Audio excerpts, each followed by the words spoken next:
അസ്സലാമു അലൈക്കും വറഹ്മത്തുള്ളാഹി. ഇന്നത്തെ മഗ്‌രിബോട് കൂടെ 27-ാം രാവിലേക്ക് നമ്മൾ പ്രവേശിക്കുന്നു.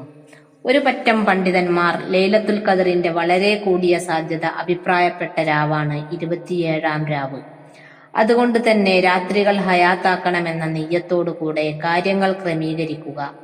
നമ്മുടെ മക്കളോടൊക്കെ ഇന്നത്തെ ദിവസം ഖുർആൻ ഓതാനും സ്വലാത്ത് ചൊല്ലാനും ഇസ്തിഗ്ഫാർ ചൊല്ലാനും മറ്റു അമലുകളെ കൊണ്ട് അള്ളാഹുവിലേക്ക് അടുക്കാനുമുള്ള ഒരു മുന്നൊരുക്കം നടത്താൻ ശ്രദ്ധിക്കുക.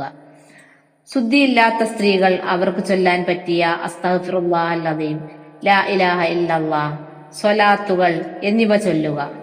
എപ്പോഴും മക്കളോടൊക്കെ പരലോകത്തെപ്പറ്റിയും അള്ളാഹുവിനെ പറ്റിയും മരിച്ചു കഴിഞ്ഞുള്ള ജീവിതത്തെക്കുറിച്ചും ഇത്തരം ശ്രേഷ്ഠമായ രാവുകളിൽ നമ്മൾ തയ്യാറെടുക്കേണ്ടതിനെപ്പറ്റിയും സംസാരിക്കുക.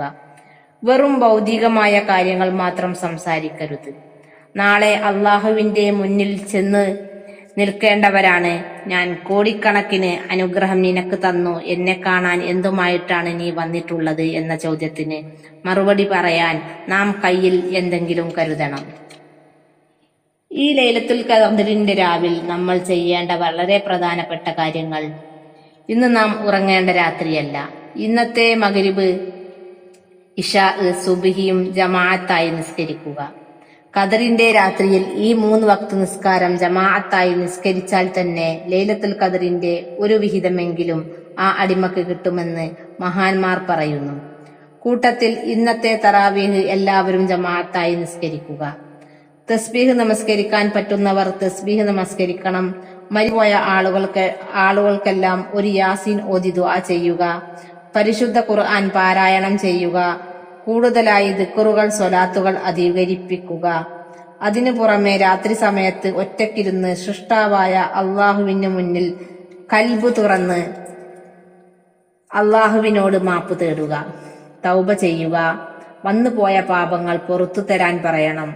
ഇന്ന് ഉറങ്ങേണ്ട രാത്രിയല്ല. ഈ ഒരൊറ്റ രാത്രി ഉപയോഗപ്പെടുത്തിയാൽ ഒരു സെക്കൻഡ് ആ ലൈലത്തുൽ ഖദറുമായി യോജിക്കാൻ നമുക്ക് കഴിഞ്ഞാൽ 1000 മാസങ്ങളുടെ ഇബാദത്തിന്റെ ശ്രേഷ്ഠതയാണ് 83 വർഷത്തെ ഇബാദത്തിന്റെ ശ്രേഷ്ഠത. അള്ളാഹുവിന്റെ റഹ്മത്ത് ലഭിക്കുന്ന രാത്രിയാണ്. അള്ളാഹു സുബ്ഹാനഹു തആല ലൈലത്തുൽ ഖദർ കൊണ്ട് വിജയിച്ചവരുടെ കൂട്ടത്തിൽ നമ്മെ എല്ലാവരെയും ഉൾപ്പെടുത്തി അനുഗ്രഹിക്കട്ടെ. ആമീൻ.